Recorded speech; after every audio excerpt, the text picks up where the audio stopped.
'అర్జున్ దాస్' గారు లీడ్ యాక్టర్‌గా నటించిన 'bomb' movie non spoiler of the review మీకోసం.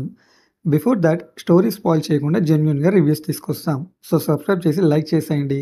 Now coming to the story. Kalakammayipatti అనే చిన్న విలేజ్‌లో ఒక పెద్ద మౌంటైన్‌ని దేవుడుగా కొలిచేవాళ్ళు.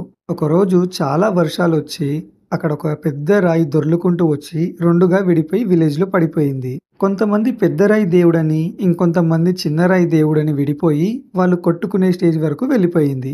సో, తర్వాత ఏం జరిగింది? హీరో అర్జున్ ఎలాంటి సిట్యుయేషన్‌ని ఫేస్ చేశాడు అనేది rest of the story. Movie చూసాక నా ఒపీనియన్ నాకు నచ్చిందండి మూవీ. వీళ్ళు మూవీ స్టోరీకి తీసుకున్న ఒక ఇంపార్టెంట్ పాయింట్ అందరికీ నచ్చకపోవచ్చు. But cinema laboratory point of వ్యూలో నాకు కన్సిడర్ అనిపించింది. అసలు ఇలా కూడా స్టోరీలు రాస్తారా అని అనిపించింది. ఈ మూవీలో మాస్ ఎలివేషన్ సీన్స్ అలాంటివి ఏమి ఉండవు. అర్జున్ గారి క్యారెక్టర్ కూడా చాలా సింపుల్‌గా ఆ విలేజ్ అట్మాస్ఫియర్‌కి తగ్గట్టుగా రాసుకున్నారు. అండ్ లవ్ ట్రాక్ కూడా ఎక్కువగా లేదు. ఆ 2 గ్రూప్స్‌లో వచ్చే కాన్‌ఫ్లిక్ట్‌తోనే ఎంటైర్ మూవీ రన్ అవుతుంది. మూవీలో కామెడీ ట్రాక్ చాలా బాగా వర్కౌట్ అయింది. ఎమోషన్స్ కూడా బాగున్నాయి.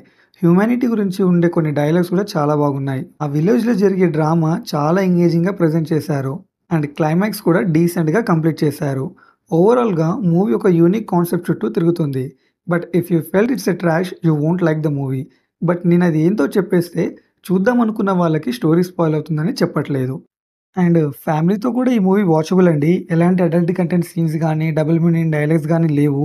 సో, నేను ఈ మూవీకి ఇచ్చే rating 3.5 stars out of 5. Story spoil చేయకుండా జెన్యూన్‌గా రివ్యూస్ తీసుకొస్తాం. సో, సబ్స్క్రైబ్ చేసి లైక్ చేసేయండి. Thank you for watching.